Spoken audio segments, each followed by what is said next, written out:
بے خبری سے تو نہیں گزارتا تھا، غفلتوں سے غافل ہوتا تو نماز نہیں ادا کرتا تھا۔ اتنا اول ما يحاسب به العبد يوم القيامة من عمله صلاته، کہ اللہ رب العزت کل قیامت والے دن بندے کے اعمال میں سے جتنا بھی وہ نیکیاں کرتا ہوگا سب سے پہلے ثواب نماز کا ہوگا۔ فَإِنْ صَلَحَتْ فَقَدْ أَفْلَحَ وَأَنجَحَ، کہ اگر اس نے نمازیں پڑھی ہوگی تو یوں سمجھو وہ کامیاب ہو جائے گا۔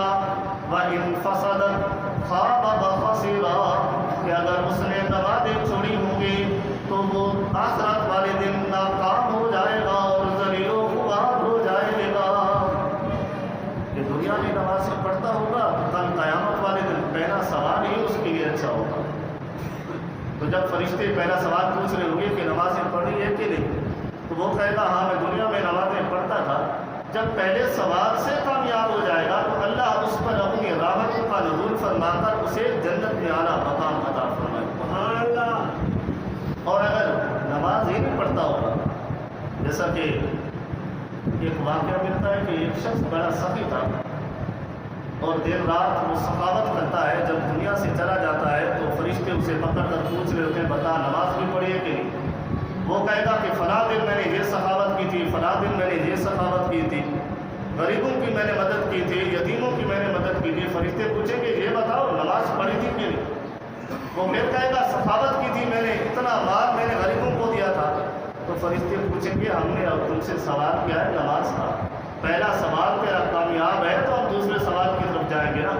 اگر پہلا سوال ہی تیرا اچھا نہیں ہے، پہلا جواب تیرا اچھا نہیں ہے، نمازیں تو نہیں پڑھتا تھا، سخاوتیں جتنا بھی کرتا تھا وہ اس سے تمہیں کامیابی نہیں ملی، کامیابی ملنی ہے تو تجھے نماز پڑھنے سے ملنی ہے۔ سبحان اللہ۔ تو یہ تو دوسرا سوال ہے۔ چوتھا سوال جا کر بنے گا کہ اللہ نے تمہیں مال دولت دیا تھا، کیا غریبوں کا حق بھی نکالا تھا کہ نہیں؟ لیکن پہلا سوال تو نماز کا ہوگا کہ نماز بھی پڑھتا تھا کہ نہیں، نماز میں بھی پابندی کرتا تھا یا نہیں۔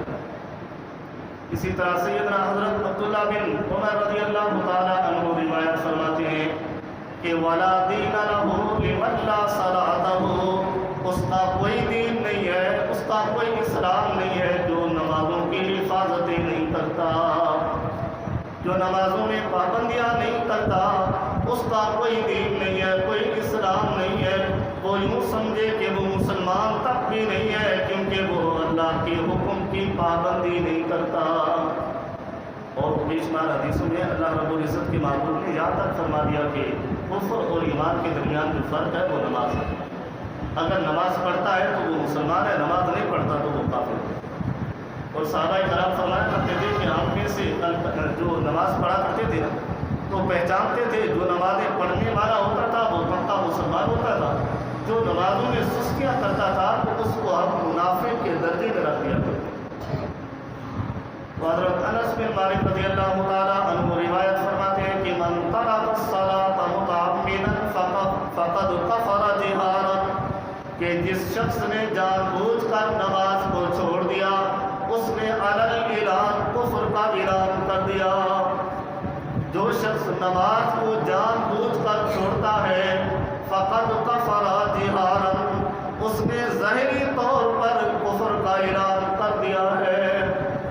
المجمع الکبیر میں یہ حدیث مبارکہ موجود ہے کہ نماز جو جان بوجھ کر چھوڑتا ہے وہ یوں سمجھے کہ اس نے کفر کا اظہار کر دیا، کفر کا اس نے اعلان کر دیا۔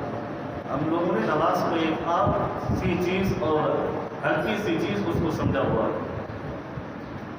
اور ایک شخص کے بارے میں کہتا ہے کہ جب وہ فوت ہوا تو اس کے عزیز و اقارب نے اسے کفن دیا، غسل دیا، غسل دینے کے بعد کفن لپیٹا، لپیٹنے کے بعد جب لے کر جا رہے تھے تو کسی نے دیکھا کہ کفن کے اندر جنبش ہو رہی تھی، اس میت کو نیچے رکھا تو کفن کھولا تو اندر ایک سانپ بیٹھا تھا جو اسے ڈس رہا تھا، تو لوگ اسے مارنے کے لیے دوڑے تو اللہ نے اس سانپ کو آواز دی اور سانپ کلمہ طیبہ پڑھنا شروع کیا اور کہنے لگا کہ میں خود تو اس پر مسلط نہیں ہوا، میرے رب نے اس پر مجھے مسلط کیا ہے، اور صرف یہاں تک مسلط نہیں ہے بلکہ قیامت تک میں اسی طرح اس کو ڈستا رہوں گا، اسی عذاب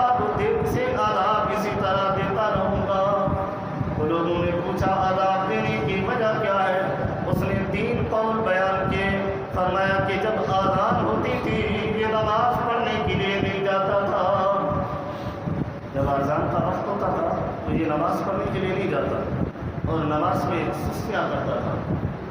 تو دیکھ لے اللہ رب العزت نماز نہ پڑھنے والوں پر اللہ